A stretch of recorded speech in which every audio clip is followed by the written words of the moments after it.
How do big philosophical ideas actually work when you try to build a nation? I think that's a question any philosopher would find interesting, especially someone like you who thinks a lot about how ideas work in the real world. Yeah, for sure. We're diving deep today into how liberalism appeared and changed in Latin America. And we're using the Stanford Encyclopedia of Philosophy entry you gave me. Right. But we're not just going to talk about European ideas being copied. It's way more twisty than that. Sure. We'll see how philosophical concepts were understood differently, changed, and even fought over in a totally unique situation.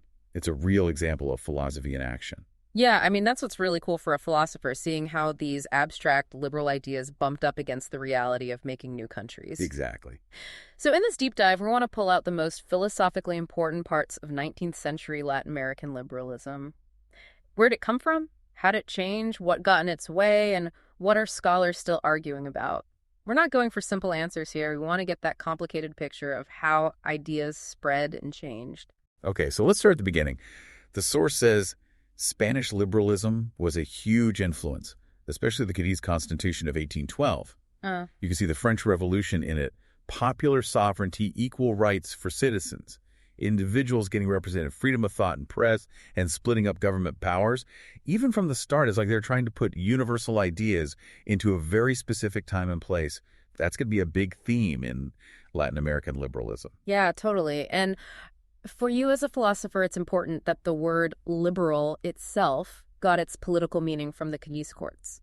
This constitution, even though it didn't last long, spread these revolutionary ideas all over the Spanish Empire, even to the American colonies. But things were so different in the Americas, right? Oh, yeah. The source says the Spanish monarchy was in crisis, but Brazil had a smoother transition. That must have had a huge impact on how liberalism developed. For sure. So in Hispanic America, Napoleon messed things up and people had to rethink who is really in charge. Right. Sometimes they used old scholastic ideas about agreements between the king and the people, which is interesting because it's a totally different philosophy based on history and maybe even God, but ideas from the French Revolution, like popular sovereignty, they took off fast. It was a huge shift going from God-given authority, limited by natural law and tradition, to the people being the source of power. And then in Hispanic America, they ditched the monarchy completely and become republics. Yeah. And they're all about equality, at least in theory. They get rid of slavery and noble titles, although the source says it wasn't always equal in practice. That's so different from Brazil, where they kept the monarchy for a while, even with liberal ideas. It shows you that liberalism could fit into different political systems. For Hispanic American liberals, monarchy meant the bad old days of colonialism. But in Brazil, they wanted to limit the king's power with a constitution, but keep the monarchy. And there's other European thinkers who are important too. Benjamin Constant was really influential. He don't like the idea of unlimited popular sovereignty and wanted limited government. And Montesquieu, with his ideas about dividing up power in the government, and Jeremy Bentham, who was all about rational laws and utilitarianism, maximizing happiness for the most people. Right. That helps us understand some of the laws they were trying to make. This is where it gets really interesting for a philosopher. Yeah. The source says there wasn't just one Latin American liberalism. It was more like a bunch of different movements. Each new country had its own problems to solve, so it makes sense that liberalism would look different in each place. It makes you wonder if even solid ideologies can really stay the same when they're applied to different situations. Totally. At the beginning, they weren't trying to come up with big theories. They were busy writing constitutions and fixing the systems they had. Liberalism was all about getting things done in politics and law. We see it in constitutions, legal stuff, and all the public arguments and pamphlets and newspapers. To really get it, we got to look at the problems they were trying to solve. But they agreed on some basic things. Right. They wanted to break from colonialism and have secular republics based on popular sovereignty. That seems to be the common thread. Yeah, that's what they all wanted. But even liberals disagreed on things. Could you change society just by writing a good constitution? Or did the government need to step in and change the economy and social stuff? And what about all those old colonial institutions, especially the Catholic Church? What do you do with that? And then there's the big one. How do you turn colonial subjects into good, hardworking citizens? And the source says some of their ideas were not so good forcing indigenous people and mestizos to change. It makes you think about the ethics of what they were trying to do. So it's more than just applying ideas. It's about figuring out how those ideas work in societies with real histories and structures. And that brings us to why Latin American liberalism is philosophically important. The source gives us two reasons. So the first reason is that guys like Juan Bautista Alberti in Argentina, Jose Maria Luis Mora in Mexico, and Jose Victorino Lastaria in Chile, they came up with their own special versions of liberalism. They weren't just copying Europe, they took those ideas and made them their own. Sometimes they even wrote big theoretical books about their own societies. I see. And the second reason, which is really important for political philosophy, is that Latin American liberalism, with all its different forms, shows that liberalism isn't just one thing, like the government being involved in the economy and secularization. That's different from how some people see liberalism today. It makes you rethink what liberalism really is. Right, and then the source talks about people criticizing Latin American liberalism. It seems like early on, people like Simon Bolivar were worried that these liberal ideas were from somewhere else and wouldn't work in Latin America. And that criticism got bigger in the 20th century. A lot of historians and political people said that 19th century Latin American liberalism failed. Like it didn't work. Yeah, they pointed to oligarchies, authoritarian governments, using liberal talk, but not really being liberal, and the fact that they couldn't fix inequality. It all made liberalism look bad. And then scholars started arguing, was it a bad copy of European and North American models? Or did they just totally miss the point of liberalism? It makes you wonder if these ideas can really be universal. But in recent decades, scholars have started to see things differently, right? Exactly. People like Hale Joksic and Kosada Carbo are trying to understand the history better without just saying it failed. They want to know what those 19th century liberals were really trying to do. And it's some big debates. What is liberalism when you're talking about this time and place? Should we use our definition, or should we try to understand what they meant by it? Like, when liberalism got mixed with positivism in some places, was that liberalism changing or something totally new? It's like the very thing they're studying is up for debate. Should they focus on how the word liberal was used, or the idea of liberalism, or the political language of the time? It must make it hard to figure out what was going on, especially when you're trying to understand how these guys in the 19th century saw themselves. Yeah, it definitely does. You can't just label everything with our ideas. It's got to be about their context. Yeah. So let's look closer at Spanish liberalism and the Cadiz Constitution. Like you said, it was a reaction against Napoleon and the first time anyone really challenged the absolute monarchy in Spain. Yeah, their goals were pretty radical for the early 1800s. They wanted a parliamentary monarchy, national sovereignty based on the people, not the king, individual representation. Instead of groups being represented, separation of powers, legal equality for everyone, and economic freedom. That's pretty progressive for that time. Absolutely. And the Cadiz Constitution was based on a bunch of Enlightenment ideas. You can see the French Revolution and the 1791 Constitution in it, but also Enlightenment rationalism and natural rights. Montesquieu's ideas about separating powers and Rousseau's popular sovereignty were big influences too. They're all about individual rights being natural and can't be taken away, everyone being equal by nature, the people having the power, the legislature being the top dog as an independent judiciary. But the source says there's some big differences between Spanish liberalism and the French one. Like the Spanish liberals wanted to say that their reforms were connected to Spanish traditions and they protected Catholicism. It's interesting because they tried to make their reform sound okay by saying they were going back to old Spanish laws that kings had ignored. This idea of a pact between the king and the people, that's different from saying the people have unlimited power, which is what they were also saying. I think they were trying to make the changes less scary.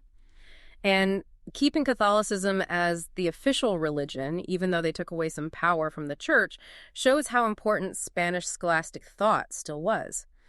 That's the idea that sovereignty isn't unlimited. It's limited by God, natural law, history, and the purpose of things. And these special parts of Spanish liberalism definitely influenced the new Latin American countries, right? Oh, yeah. They also said the people had the power, they protected basic rights, they made Catholicism the official religion, and they separated powers usually with two houses of legislatures. Sounds familiar. For sure. But the Hispanic American liberals, they did things differently. How? They couldn't say their constitutions were based on old traditions because they just got independence.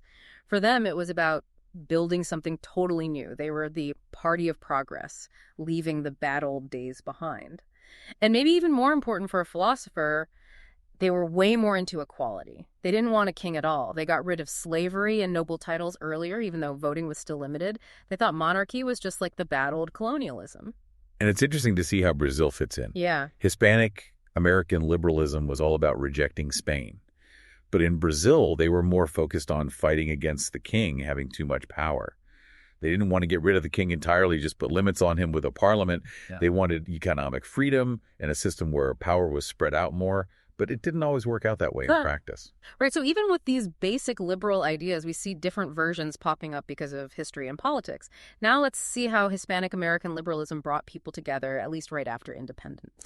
The source says that the liberal ideas that came from France through the Cadiz Constitution gave everyone a way to talk about wanting freedom. Yeah. Popular sovereignty representation, legal equality, freedom of thought, and press republicanism and separating powers. Those ideas were popular everywhere. Even people who would later become conservatives liked them. It's really interesting to see all the different philosophical sources they were using. You had intellectuals from all over the political spectrum using Rousseau, Montesquieu, Constant, and Bentham to support their own ideas. Like Rousseau, he influenced people who wanted equality and people who wanted strong leaders, which is kind of weird. And Constant's ideas were used by liberals like Mora and also by people making more conservative constitutions. It shows you how fluid and up for grabs ideas were back then.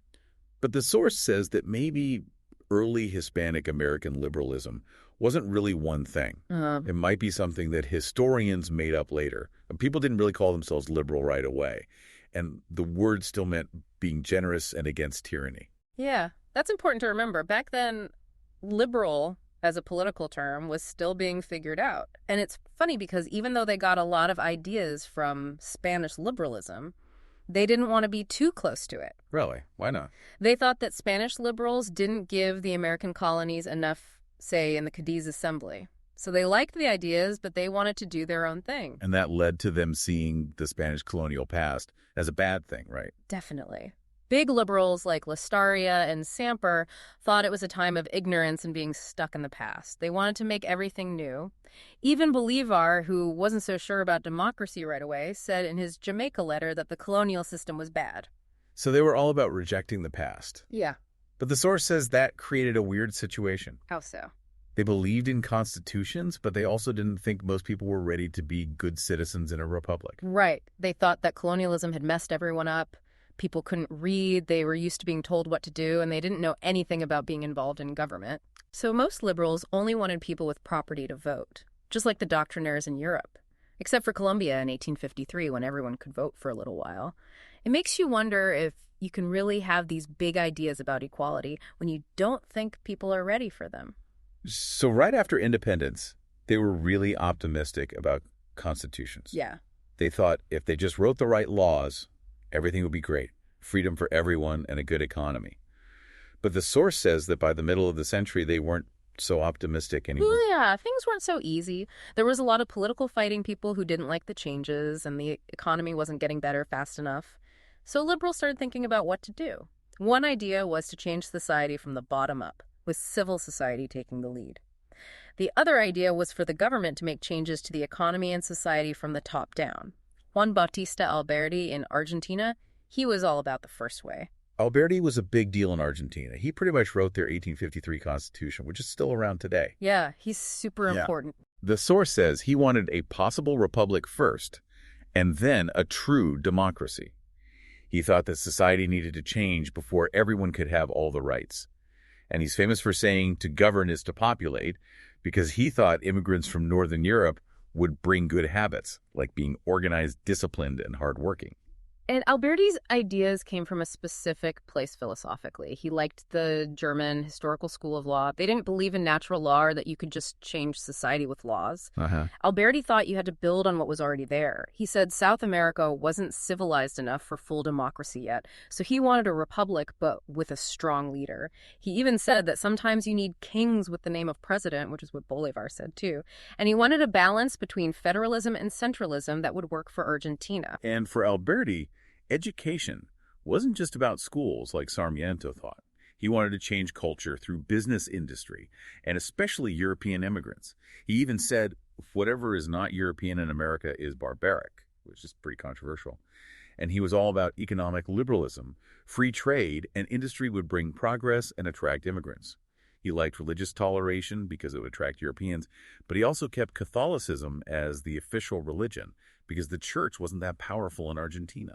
Now, the source says that conservatives started popping up, and that helped to define what Latin American liberals were all about by the mid-19th century, except for Argentina, where things were different. Right, so conservatives were all about order, slow change, and keeping the old hierarchies like the church, Liberals wanted faster change, individual freedom, and taking away those old privileges. Yeah, but it wasn't black and white. They agreed on some things like having written constitutions in Hispanic America and even keeping the monarchy in Brazil, even though they disagreed on how much power the king should have. And conservative meant different things in different places, right? Definitely. In Chile, it was about strong central authority. In Colombia, it was about the church having power. And those differences shaped how liberals acted in each place. The source says that religion was the biggest issue that divided liberals and conservatives in Hispanic America. And that religious problem looked different depending on where you were. Right. In Argentina, it was about being able to choose your religion.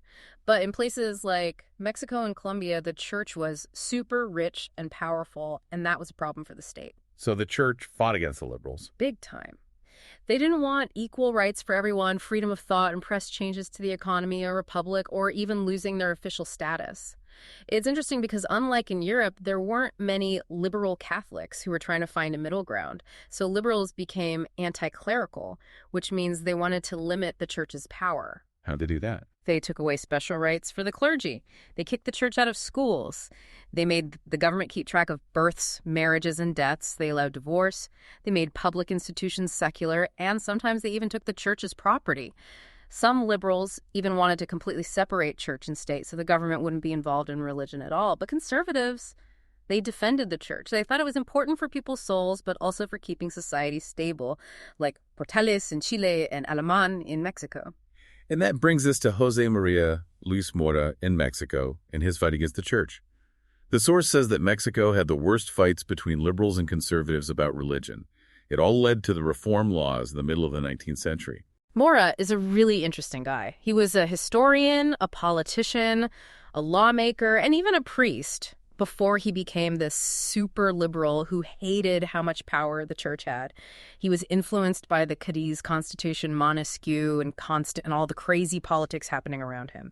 At first, he was all about having a strong constitution and absolute freedom of thought and press. He said that stopping people from thinking was bad and that arguing and debating was the best way to find truth and make things better. So he was for popular sovereignty. Yeah.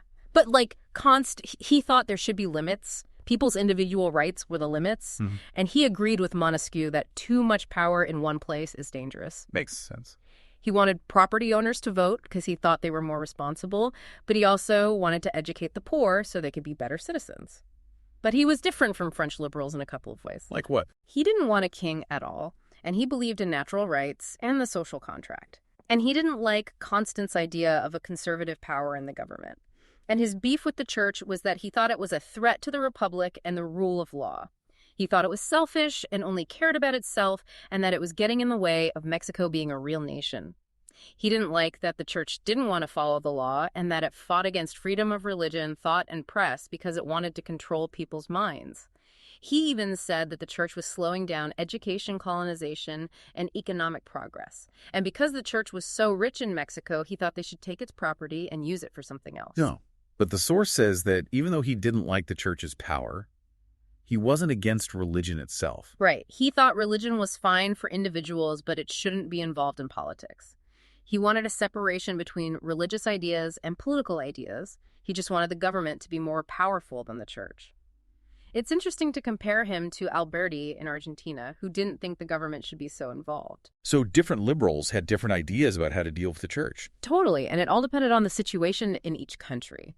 The source says that a lot of Latin American countries made secular reforms like the ones Mora wanted. Like where? Colombia, Venezuela, Central America, Chile, Argentina, Uruguay, and even Brazil a little bit. But there was a lot of pushback, and it worked better in some places than others. Okay, the last thing the source talks about is positivism, which was a big deal in Latin America in the late 1800s. Positivism is all about using science and observation to solve problems. Auguste Comte was the big name in positivism.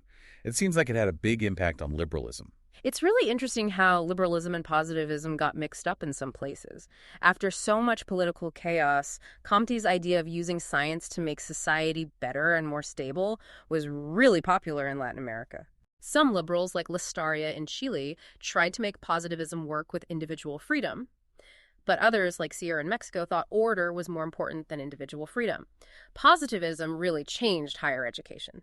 They started focusing on science and thought that if people were more rational, society would be more orderly. But Comte's idea of a religion of humanity didn't really catch on in Hispanic America. And in Brazil, positivism ended up replacing liberalism altogether in the early republic. And Lassaria in Chile is a good example of someone trying to combine liberalism and positivism.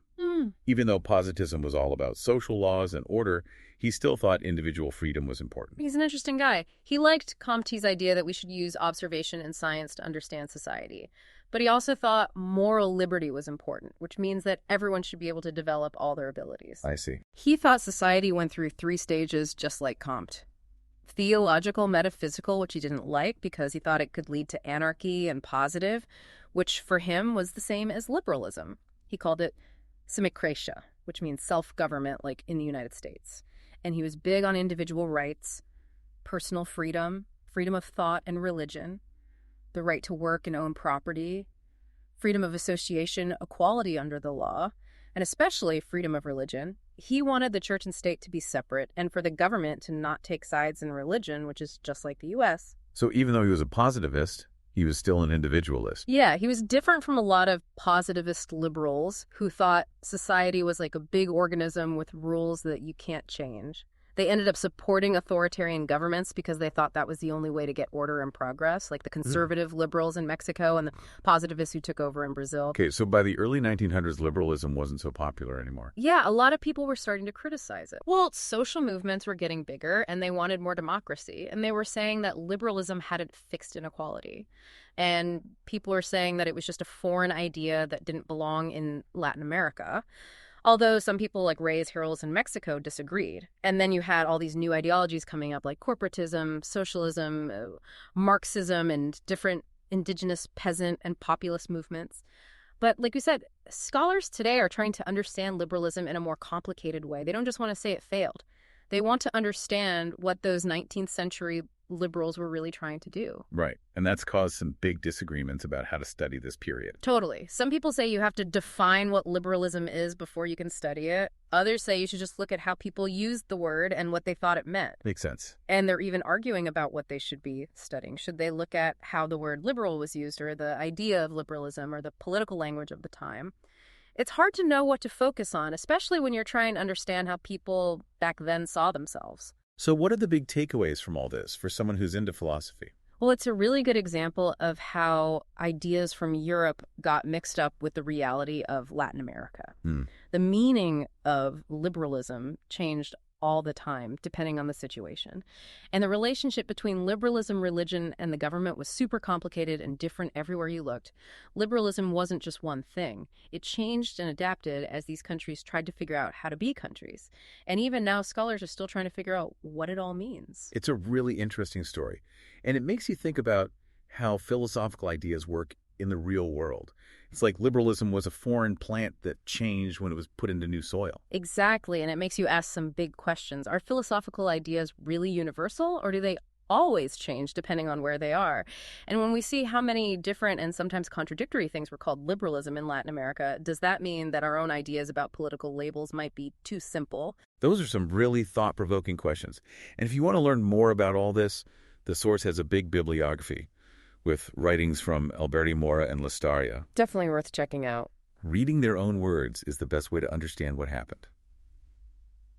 All right, until next time, keep thinking.